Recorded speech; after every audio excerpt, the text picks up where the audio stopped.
London में eye specialist बने, doctor की पढ़ाई की, सीरिया मूल की ब्रिटिश लड़की से शादी की।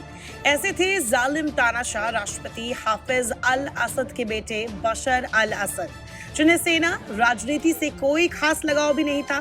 फिर आखिरकार ऐसा क्या हुआ कि उनके शासन के शुरू होते ही सीरिया में धीरे धीरे विद्रोह की चिंगारी सुलग गई और फिर लंबे समय के बाद विद्रोहियों से जान बचाकर राष्ट्रपति बशर अल असद को भागना पड़ गया। असद को उस देश से भागना पड़ा जहां उनके परिवार ने 54 सालों तक हुकूमत की। सीरिया के राष्ट्रपति चाहे हाफिज अल असद हो या फिर बशर अल असद, दोनों पर मानवाधिकार उल्लंघनों का कई दफा आरोप लगा, लेकिन किसी ने इसे कबूल नहीं किया। अब जब बशर देश छोड़कर भाग चुके हैं तो दुनिया के सामने उनकी मौत की कोठरी भी सामने आ रही है, जो उनके जेंटलमैन और सूट बूट वाले चेहरे को बेनकाब करता है। बशर अल असद का 24 साल का शासन खत्म हुआ। उनके जाने पर सीरिया में विद्रोही गुटों के संग आम लोगों ने भी राहत की सांस ली। बशर पर युद्ध के दौरान सीरिया में रासायनिक हथियारों का इस्तेमाल, कुर्दों का दमन और लोगों को जबरन गायब करने का आरोप रहे हैं, लेकिन असद ने आरोपों को हर बार खारिज किया है।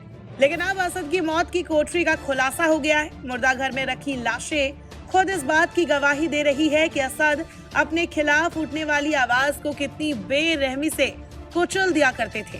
इसी दमनकारी नीति की वजह से वो 24 साल तक सीरिया पर राज करते रहे। सीरिया में तख्ता पलट के बाद असद रूस भाग गए हैं।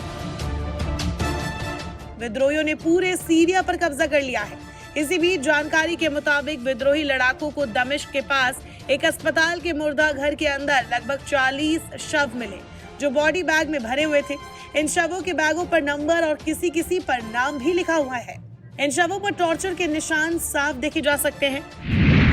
अरब के कई मीडिया चैनलों ने दर्जनों तस्वीरें और वीडियो फुटेज भी जारी किए हैं। इनमें बताया जा रहा है कि शवों पर यातना के स्पष्ट संकेत दिख रहे हैं। कई की आंखें और दांत बाहर निकले हुए थे, खून बिखरा हुआ था और चोट के निशान थे। हरास्टा अस्पताल में लिए गए फुटेज में कपड़े का एक टुकड़ा भी दिखाई दिया, जिसमें हड्डियां थी, जबकि एक सड़ते हुए शरीर की पसली का पिंजर त्वचा के आर पार दिखाई दे रहा था। शवों को सफेद प्लास्टिक की थालियों में रखा गया था और सफेद कपड़े में लपेटा गया था, जिनमें से कुछ खून से सने हुए थे। इंटरनेशनल मीडिया पूर्व विद्रोहियों ने बशर के देश छोड़कर भागने के बाद जो कुछ भी बताया है, उसके मुताबिक जेलों और हिरासत केंद्रों का एक परिसर भी मिला था, जहां लोगों को अलग अलग तरह से टॉर्चर किया जाता था। इसे असद का नरक लोक कहा जा सकता है, जिसका इस्तेमाल सत्तारूढ़ बाथ पार्टी की लाइन से बाहर जाने वाले लोगों के लिए किया जाता था। यहाँ लोगों को असहनीय यातनाएं दी जाती थी। यहाँ शवों को कुचलने वाली एक प्रेस थी।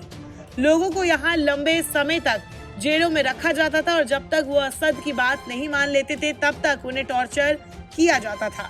असद की जेलों में गायब हुए अपने परिवार वालों से दोबारा मिलने की उम्मीद कर रहे हजारों लोग बीते 9 दिसंबर को दमिश्क के बाहर कुख्यात सैयद नाया जेल में इकट्ठा हुए थे। बता दें, हाफिज अल असद की मौत के बाद बशर अल असद ने सत्ता संभाली थी। असद के पिता हाफिज अल असद 1971 से सीरिया पर शासन कर रहे थे। दमिश्क में जन्मे अल असद ने राजधानी में मेडिकल स्कूल से ग्रेजुएशन किया। असद नेत्र विज्ञान में विशेषज्ञता हासिल करने के लिए लंदन में पढ़ाई कर रहे थे। भाई की मौत के बाद असद को सीरिया वापस लौटना पड़ा था। बड़े भाई बासेल अल असद देश के नेता के रूप में अपने पिता की जगह लेने वाले थे, लेकिन एक कार एक्सीडेंट में उनकी मौत हो गई। 2011 में असद के शासनकाल के लिए सबसे अहम साल रहा, जब लोकतंत्र की मांग को लेकर हजारों सीरियाई नागरिक सड़कों पर उतर आए। सरकार का विरोध 2012 के मध्य तक विद्रोह एक पूर्ण गृह युद्ध में बदल गया।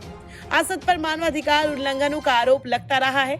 असद पर युद्ध के दौरान सीरिया में रासायनिक हथियारों का इस्तेमाल, कुर्दों का दमन और लोगों को जबरन गायब करने के आरोप लगे। ब्रिटिश स्थित Syrian observatory for human rights for monitor के मुताबिक असद के हिरासत केंद्रों में यातना के तहत या भयानक स्थितियों के कारण कम से कम 60,000 लोग मारे गए हैं।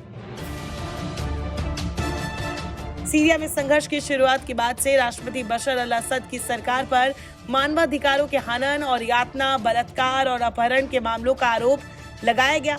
अब मुर्दाघरों से असद के नरक लोक की सच्चाई सामने आ रही है। आगे ना जाने क्या क्या राज खुलने वाला है।